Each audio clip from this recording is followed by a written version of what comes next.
משיחנו ינהיג קהילתנו כולם יוצאים לקראת כל עזיז ורבי דאגון ביתו אשרי כל משפחת ביתו כל אחד הוא יבכו מקובל את תפילתו לפני אלוקים אשרי משפחת.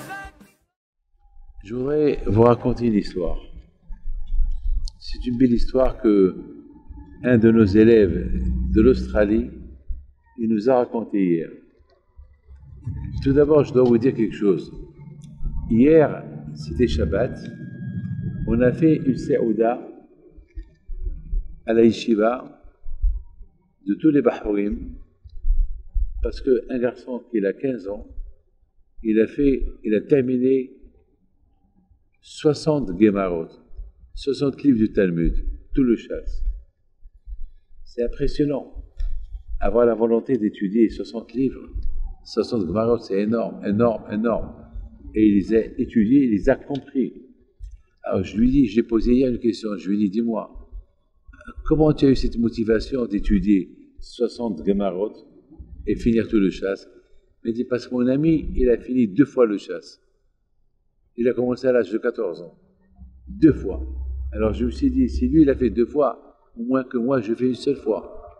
Donc, vous voyez que l'ashpa, la motivation et l'influence marchent. Et c'est la raison pour laquelle le Rambam il dit une phrase extraordinaire. Le Rambam il dit, il faut bien savoir où tu habites. Il faut toujours choisir un endroit bien. Parce qu'on ne sait pas, parce que selon l'influence de l'endroit où tu habites, tu peux être. Tu habites dans un endroit où il y a des tzadikim, des gens bien, tu seras bien. Tu habites dans un endroit où les gens ils ne sont pas bien, tu ne seras pas bien. Donc c'est important. C'est la raison pour laquelle le Pekavot, c'est écrit le Pekavot, il faut toujours s'éloigner de la mauvaise influence. Un mauvais voisin, celui-là, il a eu un bon voisin, un bon habouta. Et cette habouta-là, que le temps libre qu'il avait, il va étudier 1 page, 2 pages, et à la fin, voilà, il a fini 2 fois le chasse. 2 fois le chasse, c'est-à-dire 120 Gemarot. 120 Gemarot, c'est énorme.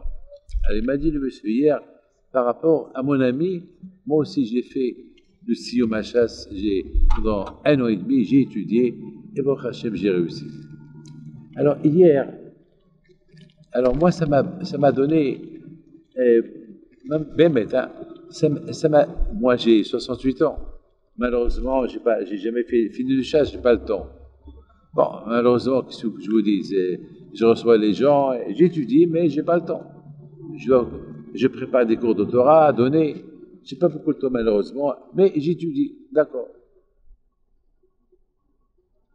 Mais hier, ça m'a donné une motivation j'ai pris sur moi hier des choses que je dois faire dans la vie. Voilà. Je ne peux pas vous dire quoi, mais j'ai pris sur moi des choses que je dois faire dans la vie. Il y a eu une personne parmi nos invités, il nous a raconté une belle histoire. Il nous a raconté qu'il est parti pour la semaine dernière. Il nous a raconté qu'il est parti pour... je ne sais pas si je l'ai raconté ou pas, mais je la raconte quand même parce que l'histoire, elle est belle. Elle est belle. Il nous a raconté avec sa femme, il est parti acheter un costume. Et le jour qu'il est parti acheter un costume, sa femme, il lui a dit c'est moi qui vais choisir la couleur du costume que tu vas acheter. Puis d'accord. Il rentre dans un magasin. Et voilà, dans ce magasin, il y avait une femme qui sert. Elle vient vers lui, elle était mal habillée. La femme était mal habillée. Alors, il lui dit « Yes, sir », parce qu'en Australie, on parle en anglais, « Yes, sir ». Dès qu'il a vu la femme, il a baissé un peu les yeux. La femme était vexée. La vendeuse était vexée parce que le monsieur ne la voit pas. Elle est vexée. Il n'a pas répondu. Bon, il a choisi le costume. Il a commencé à lui faire la tête, la femme. À un moment donné, Sa femme, elle l'a aidé pour choisir le costume, il a acheté le costume. Bon, il est parti chez lui. En allant chez lui, en fermant la porte, il a reçu un coup dans les mains, avec la porte. Il avait un peu mal, bon, il a mis de la glace, et il s'est dit que, bon, allez, je vais écouter un cours de Rabbi David. Donc, dans la paracha de cette semaine, on parle de ne pas avoir le lin et la laine, sha'atnez. Donc, si tu achètes un costume, tu achètes des vêtements, il faut faire attention avec le lin et la laine.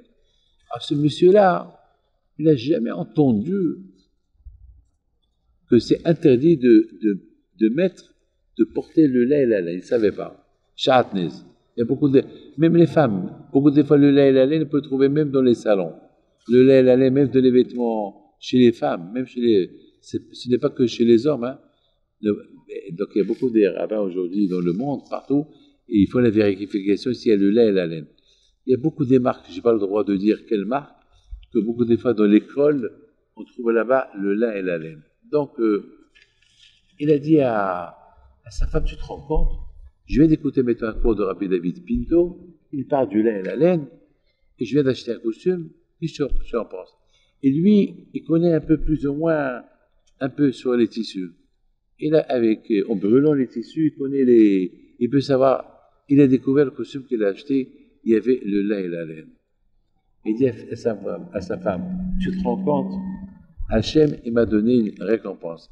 Parce qu'aujourd'hui, j'ai fait attention pour ne pas trop faire une avéra, ne pas regarder cette femme-là, et surtout même qui était en colère contre moi, je me suis bien comporté avec elle, alors qu'Hachem il m'a réveillé pour découvrir cette mitzvah, le lin et la laine qu'on n'a pas le droit de mettre. Et il se lève, et tout de suite, il dit à sa femme, tu sais qu'aujourd'hui, c'est la Elula de Rabbi Moshe Aaron de le 5 Elul. Ça veut dire que grâce à la mitzvah qu'elle a fait, pour ne pas regarder ce qui est interdit de voir, eh bien, Akadosh Baruch Hu, il lui a donné à voir clair une mitzvah à faire. Vous savez, lorsqu'on fait attention à une mitzvah, Akadosh Baruch Hu va t'aider à faire une autre mitzvah. Parce qu'entre vous et moi, qu'est-ce qu'on perd si on cherche si elle le lait, la laine? C'est quoi la raison? On ne sait pas. C'est Xerat HaKodesh. Ça, c'est, mes amis, une mitzvah à faire. Il y a beaucoup de mitzvot dans la Torah. Vous ne connaissez pas les raisons pour lesquelles il faut les faire. Il n'y a pas de raison. Il faut les faire. Comme ne pas manger le cochon, on ne sait pas pourquoi. On ne mange pas le cochon. Mes amis, Shana Tova, que Dieu vous protège. Il y a beaucoup de gens qui disent, eh ben, à Rosh Hashanah, je vais prendre sur moi une mitzvah. Eh ben, pourquoi pas? Prendre sur moi la mitzvah de ne pas porter le lin et la laine. Faire une vérification des vêtements. Que Dieu vous protège jamais qu'à ça.